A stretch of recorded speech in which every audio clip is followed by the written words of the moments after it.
Olá, bom dia, graça e paz em nome de Jesus. Deus te abençoe nesta manhã de quinta-feira, dia 9 de maio. Que o Senhor derrame da sua graça, do seu poder, do seu amor sobre a tua vida, em nome de Jesus. Eu quero te convidar a abrir a tua Bíblia, aí na segunda epístola de Paulo aos Coríntios, o capítulo 5, o verso de número 11. E enquanto você encontra, nós vamos nos preparar orando. Pai, em nome de Jesus, nós queremos te agradecer por esse dia. Nós queremos pedir a tua bênção, o entendimento da tua palavra, para sempre andarmos no teu caminho, agradando o teu coração, em nome de Jesus. Amém e amém. Amém? Quero lembrar você que hoje nós temos às 19 horas o culto. Neste culto nós adoramos o Senhor, nós louvamos o seu nome e nós nos alimentamos da sua palavra. Porque a palavra de Deus diz que não só de pão viverá o homem, mas de toda a palavra que sai da boca do Senhor. E esta palavra ela vai nos dar direção, ela vai nos edificar, ela vai transformar as nossas vidas por meio de Jesus Cristo e do Espírito Santo que habita em nós. Amém? Glória a Deus por isso. Quero ler com você então, segunda epístola de Paulo aos Coríntios, capítulo 5, verso de número 11, que diz assim: E assim, conhecendo o temor do Senhor. Pastor, o que é temor do Senhor? Temor do Senhor não é medo, como muitas pessoas pensam. Temor do Senhor é uma profunda reverência, um profundo respeito por Deus e por tudo que é sagrado. Isso é o temor do Senhor. Por isso que nós terminamos ontem no versículo 10, Paulo nos dizendo que todos os homens, que todos nós, vamos comparecer perante o tribunal de Cristo para receber, ouça isso, o bem ou o mal por meio daquilo que nós fizemos no nosso corpo. Então, nós vamos receber o galardão de Deus, nós vamos receber o galardão daquilo que nós fizemos, ou o bem ou o mal. Porque com o nosso corpo nós fizemos ou o bem ou o mal. Amém? Então, Paulo, entendendo e falando sobre isso, ele começa dizendo, olha, por isso nós conhecemos o temor do Senhor, porque nós sabemos quem Deus é. Nós sabemos que Deus julgará todos os homens. E ele diz, então, por isso nós persuadimos os homens. No contexto nosso hoje, persuadir tem um contexto negativo, né? Ela tem um significado negativo. Mas o significado dessa palavra no grego, naquele tempo, ele tem o sentido de alcançar o favor de alguém. Como alcançar o favor de alguém? Porque esta pessoa, ela olha então para Paulo, vamos usar o exemplo de Paulo, e ele vê em Paulo um homem sincero, um homem íntegro na palavra de Deus. Um homem que não fazia nada com segundas intenções, com motivações erradas, porque nós não podemos esquecer que Deus, ele não olha o exterior, ele olha o interior. Então, ainda que eu faça algo que pareça aos homens muito bom, muito bonito, mas o Senhor está olhando lá dentro do meu coração e vendo a motivação pela qual eu estou fazendo aquilo. Então ele ainda diz mais, e somos cabalmente conhecidos por Deus. Porque Deus conhece a cada homem. Deus conhece e sabe o nosso deitar e o nosso levantar. Deus sabe o que está lá no nosso coração. Deus sabe aquilo que nós falamos, aquilo que nós pensamos, aquilo que nós fazemos, mesmo que em oculto. O Senhor sabe. Então nós somos conhecidos por Deus. Deus sabe quem nós somos.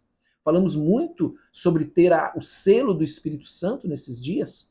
E espero que também, versículo ainda 12, o final, a vossa consciência nos reconheça. Então Paulo está dizendo, olha, eu aguardo e espero que assim como Deus sabe da nossa sinceridade, da nossa integridade, eu espero que vocês também reconheçam a integridade e a sinceridade que nós, como homens de Deus, pregamos a palavra de Deus. Sem nenhuma motivação escondida, nenhuma segunda intenção, mas querendo ganhar as almas, querendo o bem de cada um. Amém? Ou o bem para cada um, né? Versículo 12. Não nos recomendamos novamente a vós outros, pelo contrário, damos-vos ensejo de vos gloriardes por nossa causa. Porque Paulo ele estava exatamente falando sobre isso. Olha a integridade com que eu prego a palavra. Olha a sinceridade com que eu prego a palavra. Amados, nós precisamos, como cristãos, ser homens e mulheres sinceros, íntegros na palavra de Deus. Pastores, todos, da mesma maneira, eles devem ser íntegros, sinceros na pregação da palavra de Deus. E é isso que Paulo está dizendo aqui. E ele diz ainda, para que tenhais o que responder aos que se gloriam na aparência e não no coração. Escute, porque aqui é uma chave muito interessante. Você sabe que os falsos apóstolos, eles acusavam Paulo de não ser um apóstolo de Cristo. Eles acusavam Paulo e o acusavam de não ser um apóstolo porque um apóstolo verdadeiro de Cristo, como que pode sofrer tanto? Porque eles levavam em consideração as coisas do mundo, a mente deles estava voltada para o mundo. Então, como esses homens eles só podiam se gloriar da aparência e não do coração, ou seja, das coisas exteriores. Amados, todo falso apóstolo, todo aquele que é falso, um falso pregador, ele vai precisar das coisas exteriores para que ele possa se gloriar, porque ele não tem conteúdo. Porque ele não é íntegro, ele não é sincero diante de Deus, e ele sabe disso. Então ele precisa das coisas exteriores para que ele possa se gloriar. E é exatamente o que, veja, é Paulo quem está dizendo isso. Para que tenhais o que responder aos que se gloriam na aparência e não no coração. E ele está falando aqui daqueles falsos apóstolos que acusavam Paulo de não ser um apóstolo de Cristo. Porque eles se gloriavam na aparência. E eles não podiam se gloriar na integridade, porque eles não eram íntegros. Amém? Porque se enlouquecemos é para Deus, e se conservamos o juízo é para vós outros. Pois o amor de Cristo nos constrange, julgando nós isto. Um morreu por todos, logo todos morreram. Que é exatamente, amados, o princípio que nós vemos da cruz de Cristo. Cristo morre naquela cruz a nossa morte, para pagar o preço pelos nossos pecados, para nos salvar e nos reconciliar com Deus. E é disso que Paulo vai começar a falar agora. Que Cristo é o caminho para Deus, Cristo é o caminho para a reconciliação com Deus. E ele quer que todo homem se reconcilie com Deus. E Deus nos deu esse ministério. Vamos continuar. E ele morreu por todos, para que os que vivem não vivam mais para si mesmo, mas para aquele que por eles morreu e ressuscitou. Então os falsos apóstolos naquele tempo viviam para eles. Não viviam para Cristo. Eles não haviam morrido de fato para Cristo. Para eles mesmos. Mas eles haviam fingido com hipocrisia de que eram homens íntegros, homens sinceros, mas eles não eram. E aqui Paulo está dizendo, veja, Cristo morreu para que aqueles que agora creem nele não vivam mais para si mesmo, mas vivam para Cristo. Não busquem mais as coisas desse mundo, mas busquem as coisas do céu. E ele continua e ainda diz mais, assim que nós, daqui por diante, a ninguém conhecemos segundo a carne, e se antes conhecemos Cristo segundo a carne, já agora não conhecemos desse modo. Ele está dizendo assim, olha, Cristo, quando esteve entre nós, era homem, limitado pelas fraquezas do homem, mas agora ele não tem mais limitação, agora ele é Rei dos Reis, Senhor dos Senhores. Nós, da mesma maneira, hoje nós estamos nesse corpo que é um corpo corrupto, corrompido pelo pecado, mas quando nós, andando na palavra do Senhor, vivendo para o Senhor, entregando a nossa vida para Jesus, vai chegar um momento em que nós vamos estar livres deste tabernáculo que nós vimos ontem, ou melhor, vimos ontem, deste tabernáculo terrestre, e vamos receber o nosso edifício no céu, que é um corpo glorificado na segunda volta de Cristo, na segunda vinda de Cristo. Amém? E assim, se alguém está em Cristo, é nova criatura. Amados, não tem como estar em Cristo e não ser alguém diferente do que era antes. Ninguém que está de fato em Cristo pode ou conseguirá viver como vivia antes, no pecado. E ele diz exatamente isso. E assim, se alguém está em Cristo, é nova criatura. As coisas antigas já passaram, e eis que se fizeram novas. Tudo se fez novo por meio de Cristo. Por isso que nós não conhecemos Cristo ressurreto, mas como o Paulo dizendo, como ele o via antes.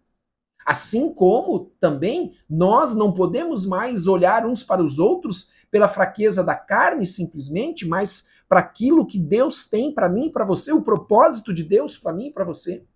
Então, no versículo 18, ele diz: ora, tudo provém de Deus, que nos reconciliou consigo mesmo por meio de Cristo e nos deu o ministério da reconciliação. O que é esse ministério da reconciliação? Olha só, a saber que Deus estava em Cristo reconciliando consigo mesmo o mundo, não imputando aos homens as suas transgressões, mas ele colocou esse escrito de dívida que pesava sobre os homens na conta de Jesus quando ele estava na cruz, para pagar o preço da nossa dívida.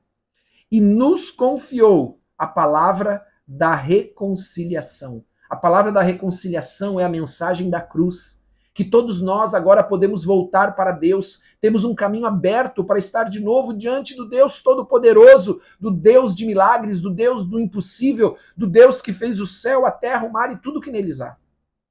E ele termina dizendo ainda no versículo de número 20, de sorte que somos embaixadores em nome de Cristo, como se Deus exortasse por nosso intermédio em nome de Cristo, pois rogamos que vos reconcilieis com Deus, pregando a mensagem da cruz, para que todos se reconciliem com Deus. E ele então termina no último versículo dizendo: aquele que não conheceu o pecado, ele o fez pecado por nós. Amado, Jesus é lindo, é maravilhoso, Deus é amor, para que nele fôssemos feitos justiça de Deus. Então, por causa de Cristo, nós hoje somos santos, somos justos e devemos andar todos os dias em santidade e em justiça, vivendo a palavra do Senhor. Amém? Glória a Deus. Em nome de Jesus, vamos orar. Pai, em nome de Jesus Cristo, nós queremos te agradecer por esse dia e pedimos que o Senhor nos abençoe. Perdoa os nossos pecados, como nós temos perdoado aqueles que nos têm ofendido. Dá-nos entendimento e compreensão da tua palavra, em nome de Jesus Cristo. Pai, nós oramos, Pai, para que o Senhor possa nos ajudar a andar na tua palavra com integridade, com sinceridade sempre, Senhor. Nunca, nunca nos desviando da tua santa palavra, em nome de Jesus. Mas andando sempre no teu caminho, em amor, em nome de Jesus. Por isso nós te pedimos também, Pai, abençoa-nos e abençoa as nossas famílias nessa manhã. Abençoa as nossas casas. Cobre as nossas vidas com o sangue de Jesus e dá ordem aos teus anjos para nos proteger e nos guardar de todo mal. Abençoa também, Senhor, nossos irmãos no Rio Grande do Sul. Abençoa, Senhor, com graça, com misericórdia. Senhor, protege-os. Faz um milagre, Senhor, ali. Faz um milagre, Pai. Nós clamamos pela tua graça, pela tua intervenção ali no Rio Grande do Sul, para que toda essa tragédia cesse. Em nome de Jesus, amém e amém. Amém. Que Deus te abençoe. Tenha um ótimo dia, em nome de Jesus. Não esqueça, 19 horas, o culto ao Senhor, culto de adoração, de palavra. E também, se você não deu like, por gentileza, dê o like. Compartilhe com quem você ama. E não esqueça também de colocar nos comentários o teu pedido de oração. Nós oramos por todos e sabemos o quanto ele é importante para você. Amém? Deus te abençoe.